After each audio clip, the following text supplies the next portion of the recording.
Here we go. This is it. No going back.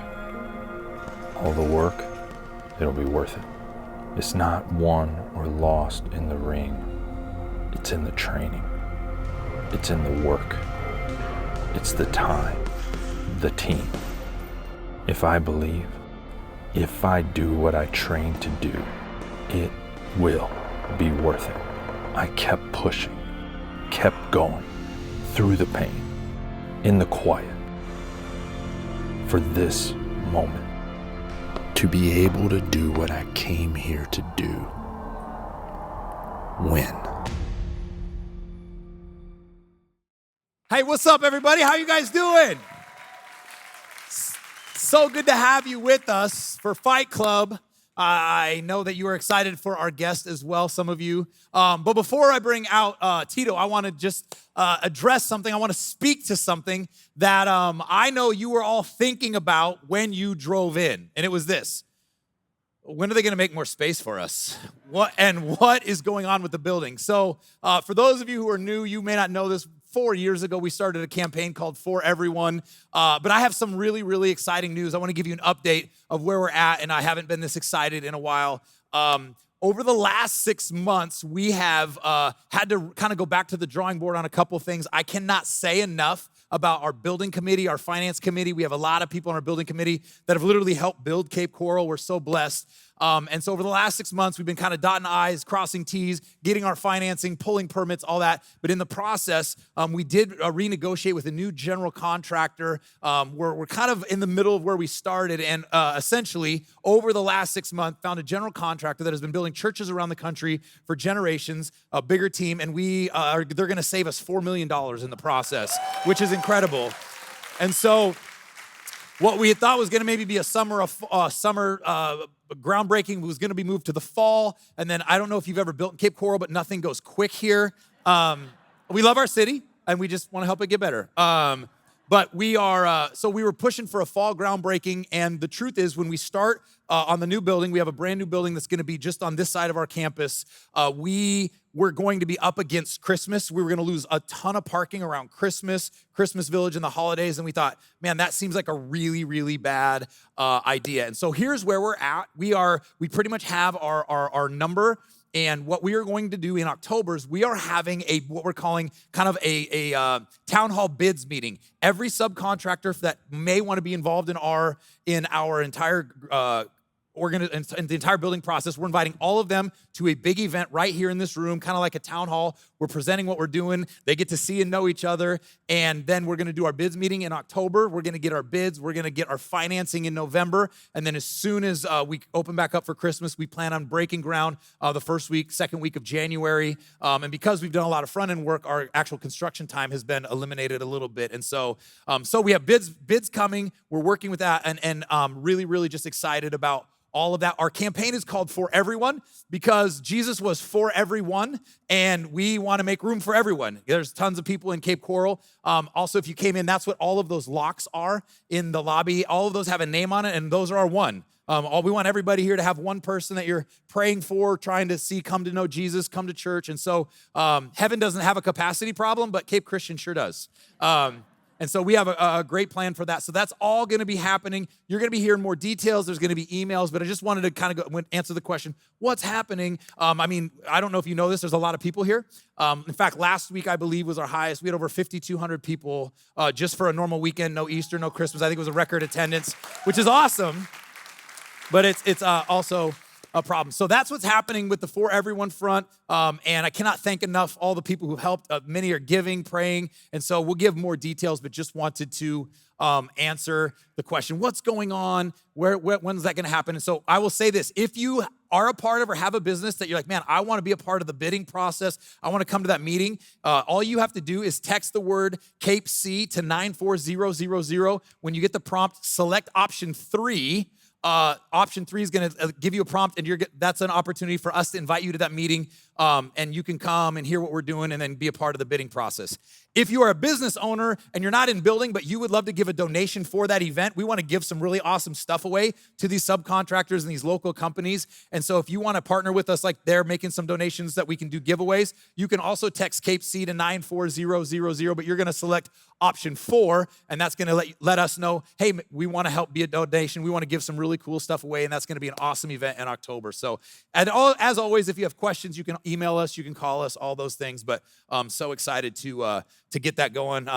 Who's ready for extension, right? Who's ready for expansion? Yeah, it's about time. So we're there. It's happening, and we trust God's timing. And just as usual, he's super late. This was supposed to be done 2 years ago, but we trust him. So I want to dive right into our message. We're doing a series called Fight Club. If you're brand new, haven't been here, our message, the Fight Club series is, our Fight Club series is based off the Reveal study that came out several years ago that kind of showed us that there's 4 stages of spiritual growth, just like there's 4 stages of physical growth. Those 4 stages are exploring Christ, growing in Christ, getting close to Christ, and then becoming Christ-centered. And so you kind of see that there, and each one of these are kind of stages that have different aspects to it. Christ-centered is obviously the goal for every follower of Jesus, and there are certain things that need to be present at every transition phase, but there's 4 things that show up at each transition phase. You cannot grow, you cannot mature if you don't have these 4 things, and it's prayer, the Bible, Christ-centered community, as well as serving, and again, kind of having a 1. And so we're taking a week and looking at how can we do that? How can we implement it? If you remember last week, we were all challenged that Jesus gets the first word and the last word, right? The Bible is our nutrition plan. Prayer is our training. And so that leads us to week 3, which is Christ-centered community. And so the question I want to talk about today is who do you have in your corner? And as you may have seen on social media, perhaps, who better to talk about the importance of being a champion in the ring and in life and having the right people and maybe even the wrong people in your corner than the 6-time UFC champion. And so for those of you who don't know, let me give you a snapshot of what some of us know as the Huntington Beach bad boy.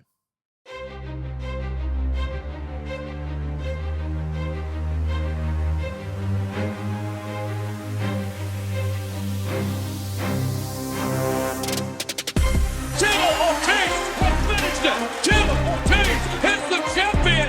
The former UFC light heavyweight champion is taking on a new title. After hearing of the devastation from a friend, he rushed from California to help with a truck filled with supplies. And now Ortiz is ready to serve his new community. The Huntington Beach Bad Boy is held on to his finish. Ladies and gentlemen, Cape Christian, welcome to Tito Ortiz. Have a seat. I have never felt so small on this stage. It's awesome. Hey, not only are you a UFC champion, but you are a local resident and a business owner. Talk to us a little bit about why you're in Cape Coral, because I think this story is just so cool. So me and my wife actually lived, she's here in the audience, Amber, my wife. Hey, babe. So I lived in Huntington Beach, California for 47 years, and with the political diversity that's happening right now, I ran for city council Huntington Beach. Once again, being born and raised in Huntington Beach for 47 years, the population of homeless grew, the crime grew. In the schools, they were trying to make my kids think different of how life should be. And instead of sticking strictly to the curriculum that needed to be taught. And I got to a point where I was like, I'm over California. I need to move. So me and my wife, we talked about it. Yeah. Hey. No. There's cool people in California. But I saw what DeSantis did here during 2020, and I was very proud of it. I was like, wow, this is what a governor should do. Protect our children, protect their rights here in this state or the country in general. And we're moving to Florida. So we looked on the East Coast, we flew back and forth, and it really didn't fit our script. I was like, this maybe not. Let's look around more. Well, Hurricane Ian happened here. And one of my friends who I fish in Miami with a bunch, he goes, hey, Tito, you think you can come out and help? Well, let me rewind this a little bit because there's actually a little story behind this. On Wednesday, when the hurricane was outside of Cape Coral, I called and I told him, I go, hurricane's coming right at you. He goes, no, it's supposed to go to Tampa. I go, because we fish and we like have windy maps and I can see the winds and it's pushing east. I go, it's pushing right towards you. He goes, no, it's not. I go, picked up, look on windy and check it out. He looked at me and goes, holy moly, it actually is. Well, it stood over here for like 12 hours. Destruction. We know. Yeah, radio silence for 3 days. Saturday night, he called me and he asked Tito if I'd come out and help. I said, of course. So I talked to two of my friends who own big companies in California. And I was like, I'm coming out to Cape Coral. You think you could donate some money to raise for tarps, fuel, generators, just to help out the community? And he was like, two of my buddies like, sure. You gonna go do the work? I go, yeah. All right, cool. I thought they were gonna write me like $5,000 checks. Both my friends' companies got me $75,000 each. Yeah. But you didn't just send the money. No, I didn't send the money. You came. No, I opened an account. I came down here. Got picked up in Miami. My friend came in his truck. We filled up 5-gallon little drums of fuel. Came out here, dropped him at his house, went back to Home Depot, picked up generators. So Matt Lachey, Pine Island, North Captiva, that was our main target. Went there and helped one of my friends, Matt, who actually owns mangoes at North Cap. Got him power tools to cut everything away there. And to watch the community come together the way they did, it gave me hope for this country. It really did. That's cool. Really, really gave me hope for this country. And I was very thankful. So I was here for about a week and a half. I met with Sheriff Carmine, who's not a close friend of mine. And I met him at Fort Myers Beach, just kind of raise the morale. Some of the guys have been working there for the last week and a half, and it was destruction. So I've been to Iraq 6 times for the USO to go visit our troops. And I've seen towns that were destroyed like that, but not from natural disasters. But it was just an awe factor for me. To see people still have hope, I was like, wow. And Carmine was like, Tito, do you think you come down to the sheriff's office and like talk to my guys? Of course. Went down to the sheriff's office. They have a big AI room, bunch of televisions in it. They have a camera in every high school classroom, or excuse me, every classroom in Lee County. They have a camera in every streetlight in Lee County, and there's 2 officers in every school in Lee County. Well, here's check boxes as thinking as a father. Safe community. People are amazing. The schools are safe. I went back, and at the time, my wife set up our wedding, and she's like, honey, can you please get home? We're getting married in 2 weeks. I'm like, I'm coming, babe. I'm helping people. God's sending me to help some people right now. I'm helping some people. Oh, I get back home, and I tell her that we're moving to Cape Coral. She goes, Cape where? I go, Cape Coral. Hey, that was my reaction too, by the way. Yeah. No, and then she looks it up online. She goes, babe, are you sure? I go, why? She goes, it's called Cape Coma. I go, no. I go, I don't care what it's called. The people there are phenomenal. The safety there is great. We already know about the schools. Babe, this is the place. So this place reminds me of the 80s and 90s in Huntington Beach. And I'm thankful for each and every one of you guys to bring me in this community, because I was about the community in Huntington Beach because I got into politics. I tried to be an officer, and I wasn't a part of their agenda, which I get it. And take this back to 2020, as I ran for city council, I was mayor pro tem. I got the most votes in Huntington Beach history. And I'm not a politician. What I'm is amongst one of us of having a safe community, love our God, love our faith, love our family, love our freedom. And it's important. But moving here has been a blessing in disguise for me. I'm happy. My family is just thriving. My children are thriving in school. Me and my wife, our relationship is nonstop. I love it. I'm happy. Me and my wife have been together for 12 years. I'm happy that I'm here in Cape Coral to call this home. I own my restaurant here in Cape. Usually on Sundays, me and my family eat Mexican food every Sunday. I'm a big cook. I started cooking when I was a freshman in high school, went through culinary arts high school and college. But I'd make Mexican food for my fight camps of 25 years. Every Sunday I'd make Mexican food. My friends were like, Tito, you need to open a restaurant. Well, fast forward to 25 years later, I want to give back to the community. There's no Mexican food here. There's a couple places. But I'm coming from Southern California, they're everywhere. So I opened Tito's Cantina and give back to the community once again. And this is home. It's super cool to have you here, man. Yes, thank you. Not just as a guest speaker, but we're so glad you guys are here. So most of us don't know you as a restaurateur. Some people don't know who you are other than you're a large human. Others of us know you as the champ, the light heavyweight. You were one of the first guys I started watching. We have some mutual friends in that industry. Yes. In fact, he knows the guys that train with the man I was referencing last week that Yes. wrote all the crazy workouts and nutrition plans. He actually was here. You were here last week. And he Yes, goes, sir. dude, everything you said about nutrition was like actually, you didn't follow it, but they told you should. No, I followed it. No, let He already tell told you. me that backstage. Having a 25-year career, I followed it Yeah, very close. What you put in your body is what you become, 100%. That's exactly what it is. So, so talk to us a little bit. Give us a little bit of. I want to get to the heart of this message, but why fighting and how you even got into wrestling? Like, how did you end up in this path? So as a kid, really young, I'd say 6, 7. Who's ever watched WWF or WWE? Say your prayers, take your vitamins, brother. Yeah. That was my icon. Him and Muhammad Ali. But Hulk Hogan was my icon. I loved Hulk Hogan. Came out swinging the American flag. Of course, I grew up in the Reagan era. It's like, communism is only a day away. Well, welcome, ladies and gentlemen. Communism is here. I loved him. I was like, I want to do professional wrestling. So high school, I'll give you a little backstory on this. So from 7 to 13, I went through some very troublesome times as a child. I didn't have a normal life. My mother and father, when I was 7, got addicted to heroin. I lived in motels, I lived in cars, I lived in garages, I lived on people's couches, ended up on my grandma's couch. One of my friends that was in a gang at the time, you're thinking a 13-year-old kid shouldn't be in a gang. Well, yeah, correct, but I was a little older for my age. He got shot and killed in front of me. I told my mother about it. She didn't realize it, and then as we drove by, he's getting carried away in a body bag. My mother goes, I need to get you away. So she told my father, either you get sober or I'm taking our son. He didn't. I remember like 6 in the morning, my mom goes, son, it's time to get up. I go, what? It's Sunday morning. Yes. We're leaving. And we left. She got remarried, moved back to Huntington Beach. I got a second chance at life. I got an opportunity when I walked in the restroom at Huntington Beach High School. I was like, Coach, where's the ring at? There's a ring. So wait, your freshman year of high school, Freshman year of high school. Came out for wrestling expecting it to be WWF. I thought, yeah. I was like, Coach, can I still slam him? He's actually, if you slam him, you actually get points for him. I'm all in. This is great. Yeah. I love this.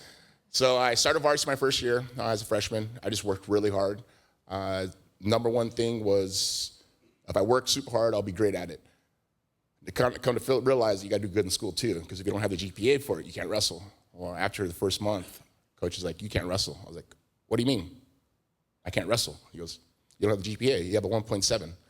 I was like, I thought my world was over. I was like, what are you talking about? I'm like doing really good. He goes, no, you're doing really good, but you go to school and do your homework, show up to class, which things I never did before. I was like, and listen to the teacher. I was like, okay. Literally within 3 weeks, I had my GPA up to a 2.4, grew it all the way to my senior year to a 3.75. But I understood if I worked hard in school and I paid attention and I worked hard to it, when it came to wrestling, I got better and better and better and better and better and better and better. But it was just dedicating myself to something that I love to do. And when I was young, my education was never pressed on me as a child, just because my parents didn't want to be parents, and I get it. My father wasn't a part of my life from the age of 14 on, but he just passed last year too. But I understood that he taught me everything what not to be. That was the lesson from him. And it's crazy because you think about it, you're like, well, your father wasn't there. You know, as a child, I wish I had a father that said that he loved me and, was proud of me and everything I'd done through my career. But I could take it as I have my children now. I have a son who's 22 years old. He's at Arizona State University, criminal justice psychologist. I have twin boys that are 15 who are in advanced classes, who go to Ida Baker High School. And I'm giving them everything I never had as a child. That's good. I grab them, I hug them, That's a I good say word. I'm proud of them.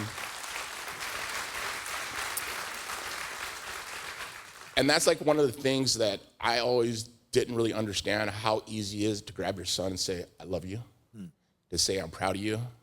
Even through mistakes, through trials and errors in life, you can always say that you're proud of him. You can always say that I love you. And it's easy.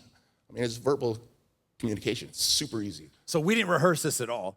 But No. like you couldn't be saying more of the right things. Yeah. Because even in the spiritual sense, what we've learned is that you have to have the right people in your corner. Yes. You have to have a strong sense of community. They're going to spur you on if you're going to grow. And you're literally saying you have become that. Yes. Because at key points in your life, you didn't have the right people in your corner, even if they were supposed to be. What have you seen as, so you make the transition from wrestling to fighting. What have you seen as the effects of in the ring or out of the ring? Sometimes there are effects of having the right people in your life or in your corner and the effects of having the wrong people in your corner. Again, in the ring or outside of the ring? I think it goes to the beginning of having the right people, having positive reinforcements. Talk about what are the right types of people. Let's talk about the ring. How many 6-time champion, right? Yeah, five-time five-time defending world champion, correct. We could give you a belt. We could make it 6. Like this is a ring right here. No, I'm just kidding. No, Dana doesn't know me. If anybody's been in my restaurant, I have you 6 got world 6. titles Okay. on the Maybe wall. that's where I got it. So you don't get there. So I remember watching you come out. The biggest fight, it was one in Japan, I think. And you were walking with some guys behind you. Yes. And I was smart enough to know you didn't just pick 3 buddies and be like, hey guys, I don't want to walk out alone. No, I was also smart enough to know they probably didn't just come into your life day one, that day to come in. They were probably part of the process. Talk about the important, what types of people and the keys roles that they played in the preparation from the day you sign the fight to the time you get in the ring. Like what were their voices and relationships to you? How did it enhance you getting to where you needed to be as a champion? So it was always my strength and conditioning coach, the one who was there from the beginning. My jiu-jitsu and wrestling coach, who was there from the beginning. My striking coach, who was there from the beginning. And one of my best friends, a person who was there that was always asking if I'm okay, if I need help. And that's one of my biggest problems. My problem is I don't ask for help. I refuse to ask for help. I don't want anybody's help. I can do myself. And that's my biggest downfall in life, I think, is I don't ask for help enough, where people got to say, Tito, are you okay? And that's when I know I have a good friend. But having this through my camps, every camp was always different. Maybe there was like a 10-year span where they're always the same people, right? Because those were the ones who I was comfortable with. Right. If there was someone negative in my group, I would get rid of them automatically. Negativity can't live in a fighter's mind. Talk about that. Because once someone confesses that they can't do it, that's a chink in their armor. And you have that chink in your armor of saying you can't do it, why can't you do it? And as I'm actually the head coach at Ida Baker High School Wrestling, I just started this year. Actually, I started in the middle of last year, but this is my full as a head coach. I just told him, I said, I'm sure some of the boys are a little bit afraid of you. And he smiled, he goes, no. Yeah. But I know you're doing it because you want to give back to them. So I got to watch my words here, but it's. I'm a very, very nice guy, and people take kindness for weakness. Yes. And I don't want people to take kindness for weakness because I'm an Aquarius, and people say you shouldn't have your signs, but I believe in it because everything I do is exactly to Aquarius's T. I love people. I like to make people happy around me. I'm a giving person, but I'm very stern when it comes to stubbornness. Yeah. I'm very stubborn. Like values. Values, everything, Yeah. super. But if I show a kid something and he doesn't get it, I say, how do we make it work? Please tell me how we can make this work. I'm not gonna say, you did it wrong, darn it, you should have done that way. Yeah. To me, it's like, whoa, stop, pull it away. How do we make this work? Let's work and make it happen. And then all of a sudden, it's little small things, some at home that they didn't do right. Some at home maybe their father said, or their brother said, or their friend said, or the people they associate with yourself. And this goes back to a training camp. Yeah. Who you associate yourself with is who you become. So can you think of any times where, again, you're talking about jiu-jitsu coaches, nutritionists. I know those guys, their job is literally to push you further than you feel like, but they know you can do it. Can you think of a time where they were probably telling you what you needed to hear, but you didn't want to hear it? And in the time, it was maybe hard to hear, whether it was a technical thing or a nutrition thing, but you saw it pay the positive dividends on the back end. This is a deep one for me. So 2012, I went on a 5-year losing streak. I lost 5 fights in a row. I was in a relationship at the time. It was very toxic. And my boxing coach at the time, Jason Perillo, I got to training, and he was like, why are you even showing up? I'm like, what do you mean? He's like, this ain't you. I've watched you over the last 20 years, and this is not you. I was so engulfed in this relationship that I thought that was the right way. And I was listening to the negativity to her, and she was abusing me mentally, verbally, of her own problems. And she was pitching it on to me. And he goes, Tito, go grab your girl's purse, go grab your soul, and take it out of it. And it hit me hard. No. Like, I realized that I had to make a change. Wow. And I have twin boys with her too. So it got to a point that I had to make a decision for my children's future. And this is fighting, guys. This is like, and people don't understand it. We think we go out, we train, we go out and we fight, and we're human. Yeah. I have personal stuff, and I want to let you guys know on the story because it's really important for all the viewers that are watching. I'm a human, and I work hard for what I believe in, but my children are my number one thing. Yeah. Nothing compares to it. Not the love, that's awesome. anything at all. That's cool. And this goes back as a child that wished he had a father. Yeah. And I want to make sure I'm not that absent father that my father was. Wow. Goes back to you being the dad that you never had. Exactly. But once I got my soul out of my wife's purse, or my girlfriend's purse at the time, I found myself. And So you had enough of the right people in your corner, Yes. but you had one or two, let's just call it one, not right people. Yeah. And even that one relationship, that one voice, that one distraction was compromising everything else in your life. my life completely, not just my fight career, my life, like my career, my life, my family, everything. And I was willing to sacrifice my feelings and my love and everything for my children's future. And I made that change, and then all of a sudden, God turned the light to me. He showed me that there's light at the end of the tunnel. Then an angel got sent to me. That's my wife, Amber. Yeah. An angel was sent to me. So, Let me, go ahead. No, go ahead. Yeah, please do. Listen, you can do whatever you want. Yeah. No, believe me, it's not here. It's all that's here. true. That's true. A lot of people go through a lot of situations in relationships, and they think this is the way life is normal. No. If you feel like it's bad and you feel like you're being in bad situations, at the end of the day, it's always looking to God. If you look to God and He makes you feel, people say conscience. It's not conscience, it's God. He's questioning. It's good. That's really good. It's to question yourself. And there came to points I had to look in the mirror and I had to question myself. I mean, this goes back to when I was graduate high school, in between a little one-year moment that I didn't know what I was going to do. I moved out. I was a senior. I moved out, and I was like, you know what? I'm a big man on campus. I'm going to go conquer the world. Mom, I'm leaving. She's like, Tito, what do you mean you're leaving? I'm like, I'm going to be a man. I'm 18. I can do this. I got a job at Allied Moving Service. I was doing 16-hour shifts. I was making good money, but all of a sudden, all the guys around me were just walking circles around me. I was like, how are you guys working so hard for such a long time? And this was a dark moment of my life. One of my friends was like, Tito, try some of this. I'm like, try some of what? He's like, methamphetamine, try some of this. Not knowing a clue about it at all. I did some, and let me tell you, I was working circles around everybody else. I was like, this is... But about 7 months into it, I ran into a coach at one of the local bars, and he watched me through wrestling. He repped a lot of my matches. He's like, Tito, what are you doing with yourself now? I'm like, Coach, I'm just working. He's, are you doing okay? I'm like, yeah, I'm fine. He goes, you don't look so good. I'm like, what do you mean? I'm fine. Not realizing how much it affected my life. Yeah. He goes, you come back to your Mexican, right? I go, yeah, well, I'm half Mexican, my father's side. He goes, if you come back to school, we'll get you a full scholarship, and we'll put you back in school, and you can start wrestling. I go, dude, I love wrestling. It's the best thing that ever happened in my life. And to let you guys know who you don't know, my true name is Jacob. I was going to get to this. Yes, and in the Bible, Jacob wrestled against an angel. Angel beat him and saved his life. Well, as a freshman walking into the wrestling room going, I'm saying my prayers, I'm taking my vitamins, but where's the ring? That was that kid that wanted to wrestle. And wrestling saved my life completely. And I was very fortunate to notice and recognize that because, I mean, Yeah. I've gone through so much.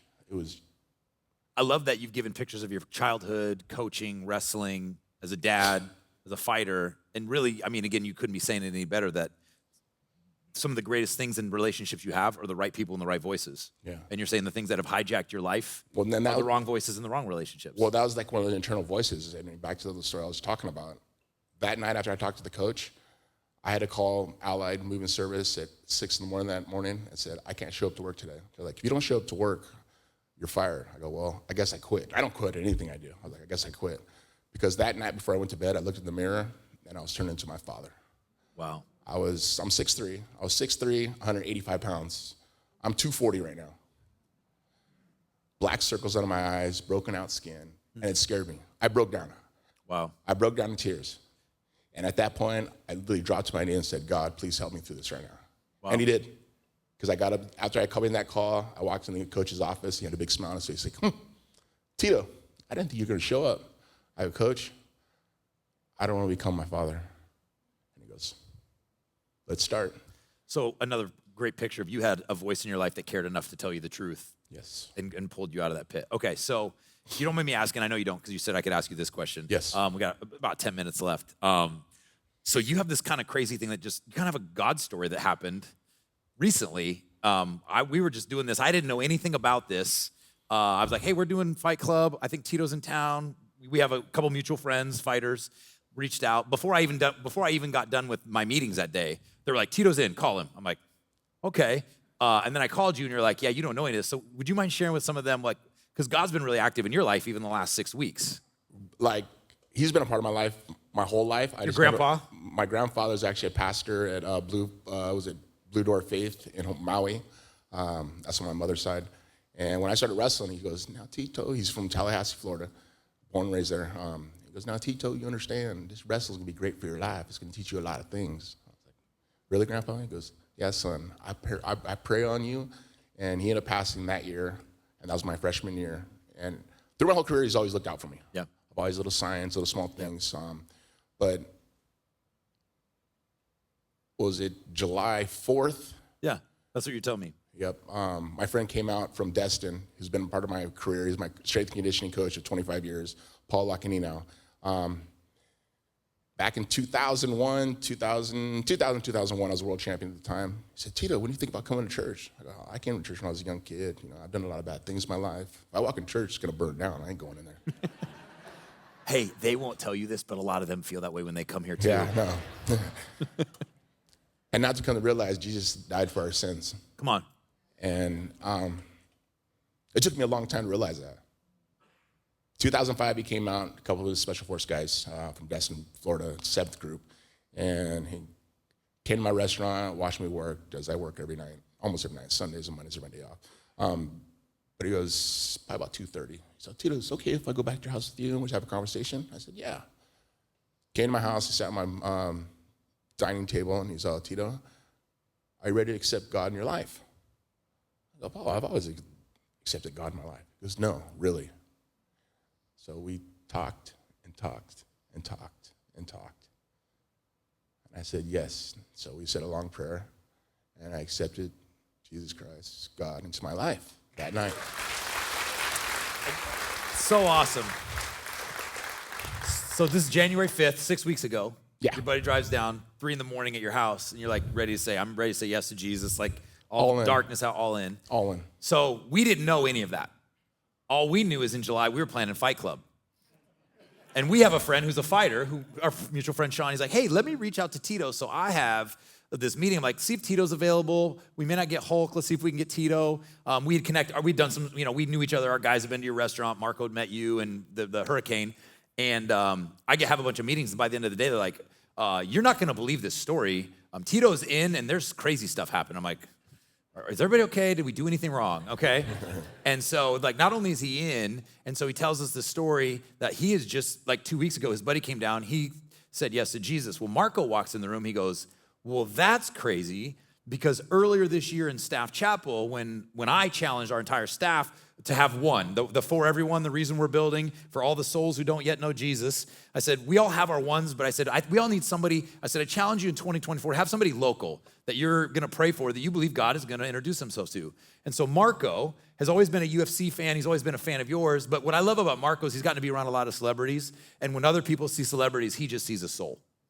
And so earlier this year, Marco wrote the name Tito on a lock in our lobby and has been praying for Tito Ortiz. Marco, come on up here.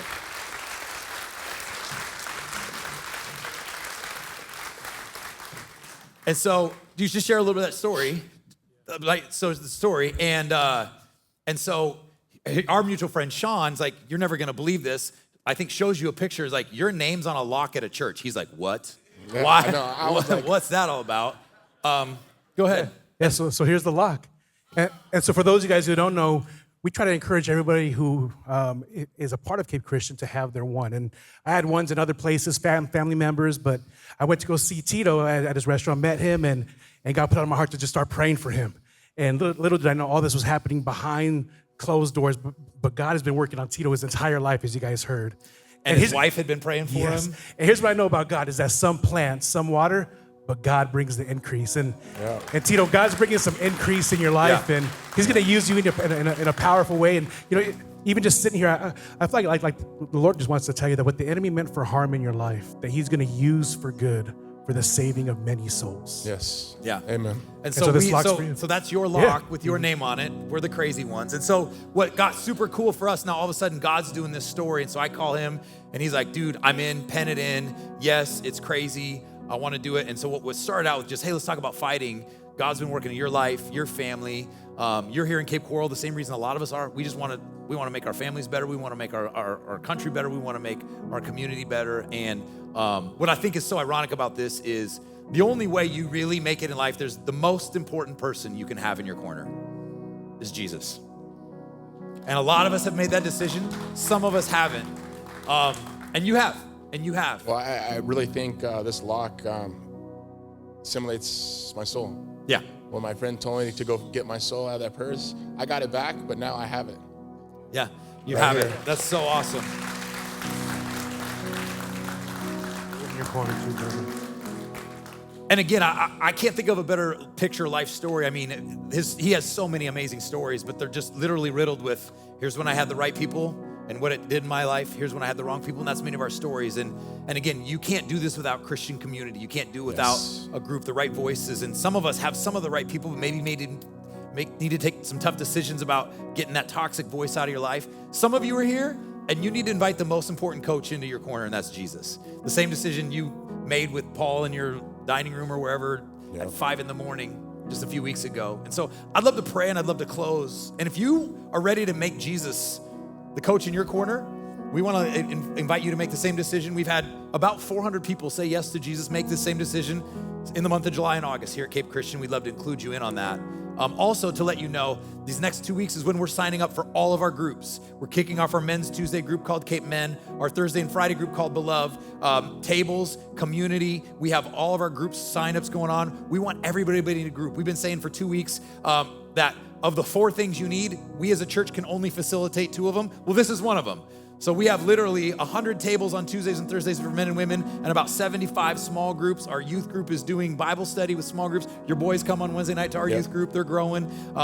They come to Pastor Brandon's group. And so don't do it alone. Like, you got our outreach pastor, you got the champ, you got your pastor. We're all telling, like, you become who you surround yourself with. 100%. You become what you consume. And so we want to do everything we can. We're begging you, if you're on top of the mountain, then you probably need to reach down and bring somebody up. If you're going through it, this is a place that it's okay to be imperfect. It's okay to not have it all figured out. We're all a work in process. We just want you to have a community. And it doesn't matter how many thousands of people come here or how many services we have. If you have a table or a group, you're gonna be connected. You're gonna have a spiritual family and you're gonna grow. And so I would encourage you on your way out, get in a group, sign up for Beloved or Cape Men. But I wanna pray.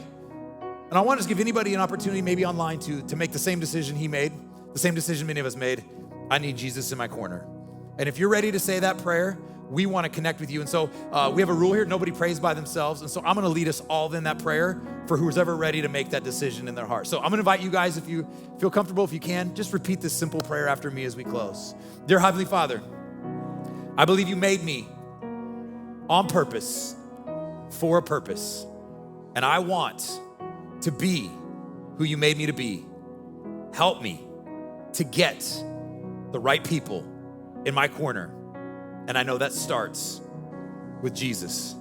So Jesus, come in, have my soul, have my heart, have my life, be the loudest voice, and help me to know you and be who you made me to be.